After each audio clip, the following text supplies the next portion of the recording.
Hi, welcome to SBR Sports Picks. My name is Peter Loshak. It's week 2 of college football. It is Friday, September 8th, and this is the into the weekend with BetDSI show that we've been doing for many years. Incredibly popular show, understandable why. Very, very generously participated in by Brent, the headlines manager of DSI Sportsbook. And Brent, of course, has been sharing with us all the vitally important and interesting information on the betting action that he's taken in these football games every week for a bunch of years now. This is just a new setup that we're going to do, which actually I think is going to work a bit better. We might start doing the show live. We'll see, but for now we're just recording it. But this is a new setup. The information, of course, though, the back and forth, the exchange of vital information will be exactly the same as it's been for all these years. Brent from BetDSI, thanks so much for doing the show with us once again. And is this setup okay for you?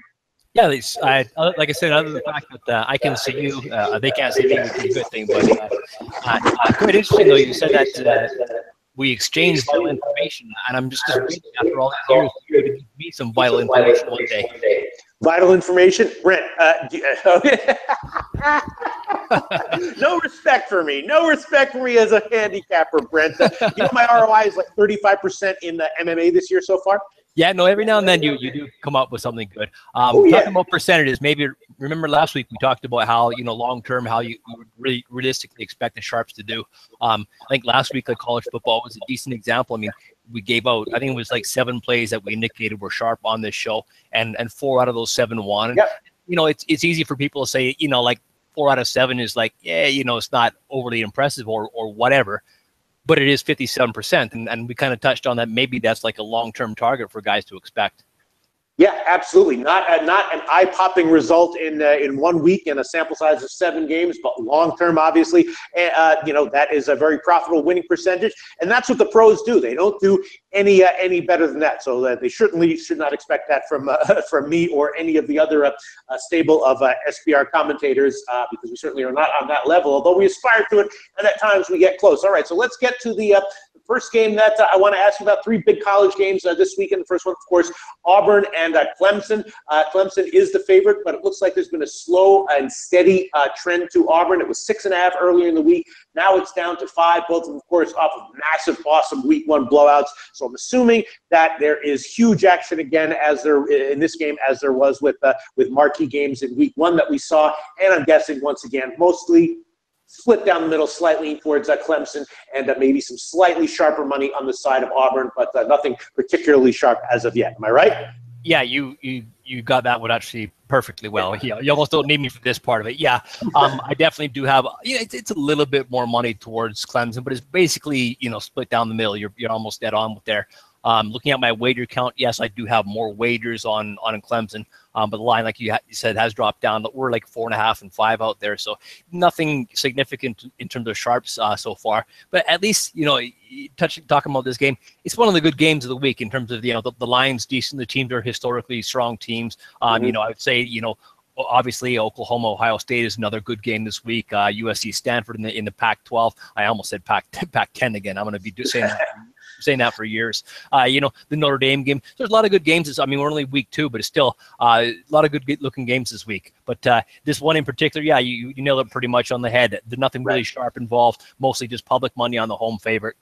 Right, and the book's kind of like that. When there's like a big marquee game like that, huge volume, maybe a little bit bigger action from the bet sizes on the underdog and bigger volume from the public. That's basically an ideal for the books, because basically they just expect to juice out in a major way and with very little risk, right? Yeah, that's exactly right. If you can take a ton of action on one game, basically balance out and juice people out, long term you'll be all right doing that. Yeah. Okay. So, but we did see a small movement in favor of the underdog in that one.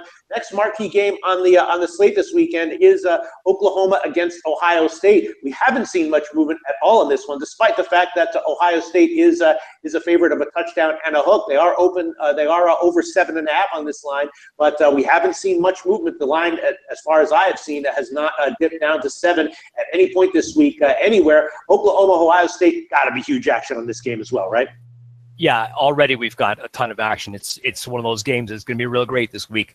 And again, you almost don't need me for the college segment, I guess. It looks like not a whole lot of line movement at all, and basically, we're split right down the middle. I do have slightly more money on Ohio State. I've got a few more wagers the other way on Oklahoma. So, nothing, definitely no sharp public split there. I haven't had any heavy hitters involved in the game. That's the side or the total. Now, we are sitting at 63.5 on the total. My wager count there is almost like 3-1 favoring the over. But again, that's no surprise with these two teams. Right. Okay. Then the next game that I want to ask about is the third game that you mentioned. A lot of people have been asking about this game in my morning shows throughout the week. Stanford and USC. Obviously, these are two teams. It's always a huge rivalry game, and usually they play pretty close. Of course, USC hopes are higher than normal this year for USC. Well, I guess not higher than normal, but once again, they're very high for USC, and they're hoping that I guess their hopes for underachieving are for not underachieving are higher than normal. Stanford getting a lot of points here. I did see it get as high as 7 market wide earlier in the week. Now it's gotten down a bit to a 5.5. When this line came out, when the total came out, I gave the opinion that I like the under. I took a shot with the under 56 when it came out, and told people in the morning shows that that was a side I was leaning towards. That was the bet I was leaning towards this one. So I kind of like the under here at a 56, despite the fact that USC looked like they might have had some issues tackling in their opening game, which was closer than expected against Western Michigan. So considering that USC didn't really blow out Western Michigan in the way that some people were expecting them to, and that they lost ATS, I'm not surprised that Stanford has taken money here as a big underdog, and I'm guessing that there might be some sharp money that came in at Stanford +7. Yeah, we're sitting down at 5.5 right now, and the total, UE's down to 54.5, so you're pretty good in grabbing that number for sure. As a general rule as well, games involving USC, at least for us, we're always going to have more money bet on the over. So, for a place like us, if we continue to go down, generally it's the sharper action that is on the under. Now, our wager count is almost like 3-1 favoring the over, yet we still have, more money on the under. So it's just typically when you've got, a sharp public split. And I definitely do have more respectable money. I'm not going to call it sharp money, aside from yours, of course, Peter, on the under there. On the side, again, just kind of like pseudo sharp guys who grab the number right away on Stanford. We are at 5.5 right now. Interesting that in terms of my actual wager count, usually I have no problem getting a whole, the public all over USC, but I'm got like 3-1 wager count favoring Stanford now. Again, that could be an overreaction to how USC played last week. They got the win anyway, but I do have, like I said, almost like 3-1 in terms of the actual number of wagers taken favoring Stanford. My money slightly favors them as well. So I don't have a huge decision on this one, but if I had to lean, I would say the sharper money is on Stanford, but that was at the 7, not the 5.5 where we are now. Right. Okay, great information, Brent. As always, 3 huge games that are probably going to be pretty good for the books, and looks like no clear sharp action as of yet. Although, of course, we could see that, come game day. And interestingly, actually, let me, before we get to the sharp action this week, which I know everyone is waiting for, last week you told us that you took sharp action on Texas at -17. And I said that didn't make any sense to me, and I don't know who that guy was, but I think you might want to consider taking that guy off of the list as well. But you did say that if we saw the line go back the other way in favor of Maryland, that might be an indication that sharp action came in on Maryland. And we did actually see that. The line did actually dip down closer to 17 by kickoff.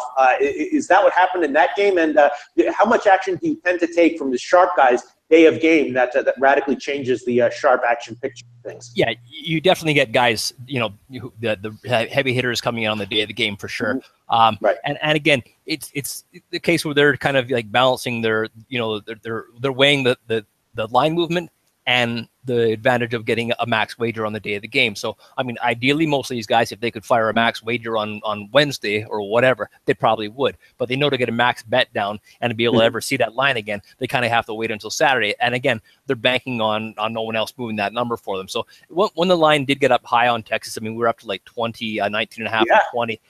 That's where other sharper guys started coming back the other way. But I still definitely, stick with the guy who had Texas -17. And if you look at it the other way too, he laid 17 and it did go all the way up to 19. So maybe, at the time it was right. And that's, of course, when we did the show, it was definitely right.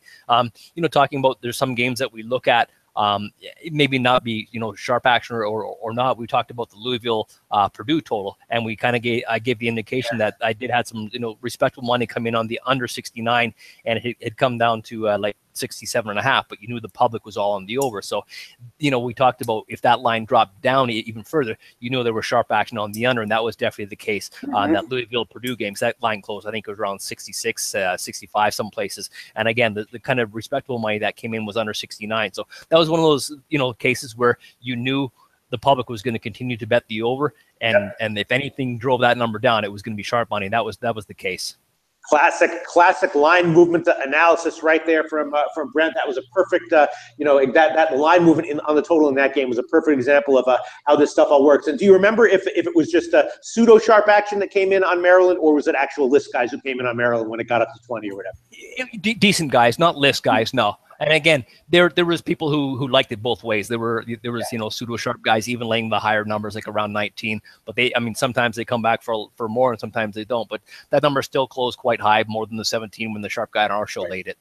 All right. Well, if it was up to me, guy who laid 17 on Texas, off the list. Guy who bet the under in the Oklahoma State Tulsa game, off the list. But that's just me. That's why you are a professional. You're much more measured and have a much more long-term view of these things. I understand that, Brent. All right. What else can you tell us about a notable sharp action from week 2 in college football? I've got, first off, with some totals with the Buffalo Army game. You've seen movement on this one, moving towards the over, obviously. We're sitting at 54 right now. It touched to 54.5 actually yesterday. And we do have sharp money on that. Now, again, sharp guys got that line when it was 50, and we're sitting at 54 right now. So that was sharp money that drove that one up. Game 331 with the Battle of New Mexico, I guess we'll call it. New Mexico State and New Mexico. We also had sharp money on that total. They came out on the over 17.5. We're sitting at 73 right now. It's never a good spot. We always talk about for us in terms of having sharp guys on the over, and because you're always going to get public on the over. And right now, my wager count is almost like 5-1 favoring the over as well on that one. Indiana. Not to cut you off, wasn't that the situation with Penn State in week 1, and that one actually wound up going under? Correct.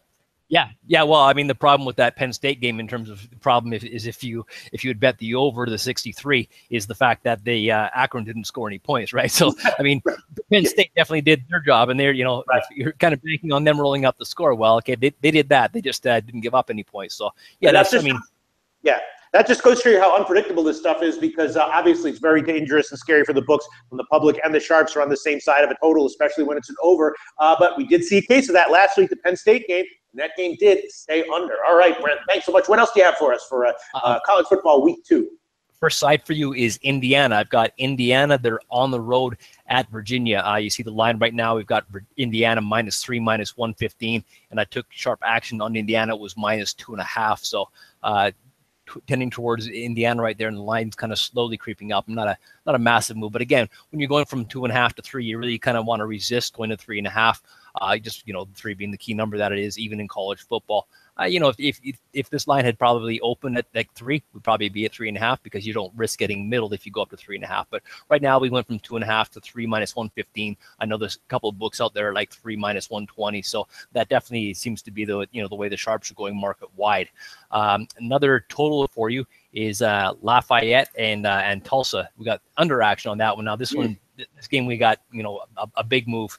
They came in. The sharp action was on under 64. We're sitting at 57.5 right now, so that's quite a big move. And again, it's kind of early in the season. You do tend to see bigger moves like this, mostly on the totals. You don't see sides tend to move 7 points. Although I'm not going to say it never happens, but for a total, this is a pretty big move. 6.5 points. The sharp action again, the Lafayette Tulsa game, the under 64, sitting at 57.5 right now. Another total, some totals this week, and a decent game, at least on paper here, is Georgia and Notre Dame. I have sharp action on this one, and that came on the over 55.5. We're up to 56.5 right now. I know yesterday that line had gone all the way up to 57.5. I didn't see sharp action drive that number back down, not here, but market wide, that must have happened to some degree.